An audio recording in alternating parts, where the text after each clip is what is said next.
Once upon a time, in a faraway kingdom, there lived a king and queen who were deeply in love. For many years, they ruled over their people with kindness and wisdom. But there was one thing missing from their lives: a child to carry on their bloodline. The queen would often sigh as she looked at other women walking around with their babies. She prayed to the heavens every night to grant her the gift of motherhood. And finally, her prayers were answered. One night, the queen felt a kick in her stomach. Soon after, she gave birth to a beautiful baby girl. The king and queen were overjoyed. They named their daughter Aurora and threw a grand celebration in her honor. To show their gratitude to the gods, the king and queen invited all the fairies in the kingdom to attend the christening party. 3 good fairies arrived at the party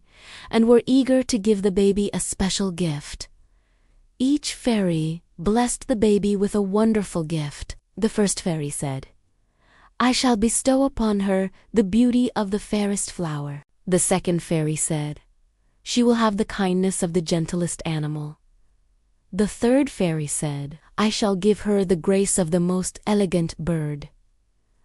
All the fairies believed that these gifts would help Aurora become a virtuous young woman. However, one fairy did not attend the party. Her name was Malevolence, and she was an evil fairy who always tried to ruin everything. She had a heart filled with hate and jealousy. Malevolence was furious because the king and queen had not invited her to the party. So when the king approached her to give a gift to the baby, she cursed the child. On her 16th birthday, she shouted, "She will prick her finger on a spinning wheel and fall into a deep sleep from which she will never wake up." The king was shocked and horrified to hear the curse. He pleaded with the fairies to save the princess, and they tried their best. Finally, the eldest and wisest fairy came up with a plan. She said, "I cannot take away the curse, but I can soften it. She will not die,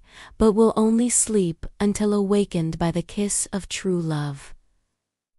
The king was grateful for the change, but he was still determined to protect his daughter. He ordered his servants to search every corner of the kingdom to destroy all the spinning wheels. Every single spinning wheel was chopped down and burned until none remained. After this, Aurora grew up as the most beautiful girl in the kingdom. She was also very kind and gentle, just like the fairies had blessed her. Everyone loved Aurora, from the servants in the palace to the animals in the forest. On her 16th birthday, Aurora was throwing a party. She had invited all her friends and was looking forward to spending time with them. But little did she know that the evil fairy's curse was about to come true. While exploring the castle, Aurora discovered a small room that she had never seen before. Inside the room, she found a beautiful gown and jewelry. But what caught her eye was a spinning wheel in the corner.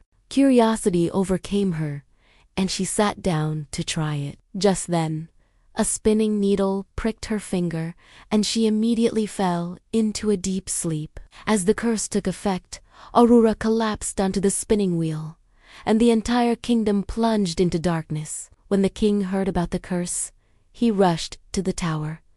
He saw Aurora lying on the spinning wheel, fast asleep. He tried to wake her up, but she did not respond. The king was heartbroken to see his daughter in such a state. He ordered the servants to bring the best healers, but they were unable to wake Aurora. The king was desperate to save his daughter, so he went to the 3 fairies for help. They tried their magic, but the curse was too strong. Only a kiss of true love could break the curse. As the years passed, the castle became overgrown with thorns and vines. It was no longer visible from outside, and nobody knew where it was. People started forgetting about Aurora, and the story became nothing more than a legend. Many years later, a handsome prince was traveling through the forest. He had heard tales of the sleeping princess, and he wanted to find her. The prince was not afraid of the dark thorns. He had heard rumors that the princess was still alive inside the castle.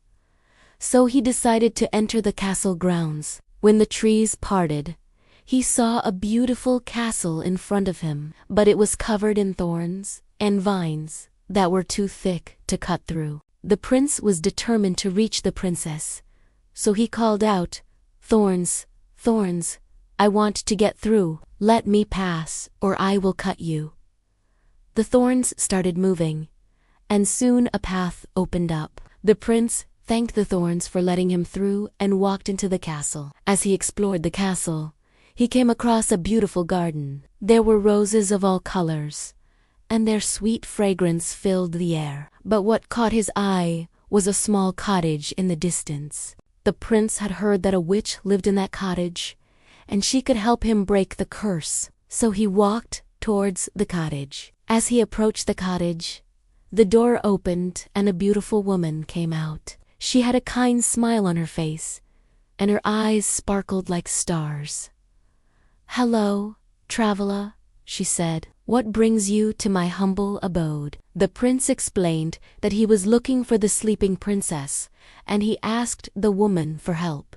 "I am the witch who lives here," she said, "and I can help you break the curse. But first, you must complete 3 tasks." The prince agreed to do anything to save the princess, and the witch told him to start the tasks. The prince had to collect 3 magical flowers from the Whispering Woods. These flowers were known for their healing powers, and the witch believed they could help break the curse. The prince went to the woods, but he quickly realized that it was dangerous. There were wild animals everywhere, and the trees seemed to be watching him. But the prince was determined to succeed, and he kept moving forward. Finally, he found a clearing with beautiful flowers, and he picked 3 of them. The flowers glowed with a magical light, and the prince knew he had found the right ones. He returned to the cottage, and the witch used her magic to examine the flowers. "These are indeed powerful," she said. "You have done well, young prince." The witch gave the prince a potion made from the flowers and told him to drink it. "This will help you find the princess," she said. The prince drank the potion, and it gave him the strength and courage he needed. He continued his journey to find Aurora. He walked past the talking trees and the singing flowers until he reached a beautiful lake. A white swan was swimming in the lake, and it had a sad expression on its face. The prince sat down on a nearby stone and asked the swan why it was so sad. "I am trapped in this form by a wicked spell," the swan said. "Only a kiss of true love can break the curse."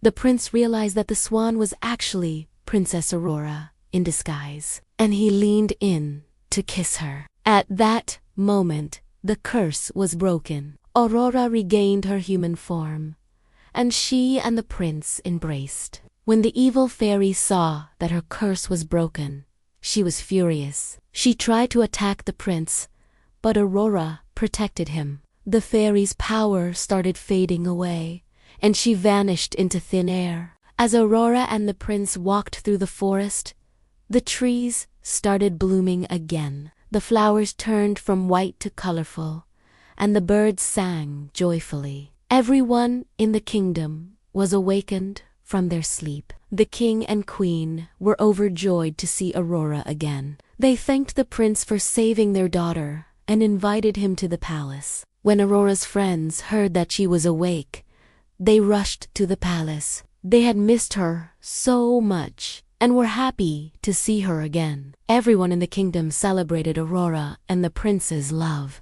They were all grateful that the curse had been broken and that peace had returned to the land. From that day on, Aurora and the prince fell deeply in love. They ruled the kingdom together and brought prosperity and happiness to their people. They lived happily ever after. The moral of the story: true love and goodness can overcome even the darkest curses.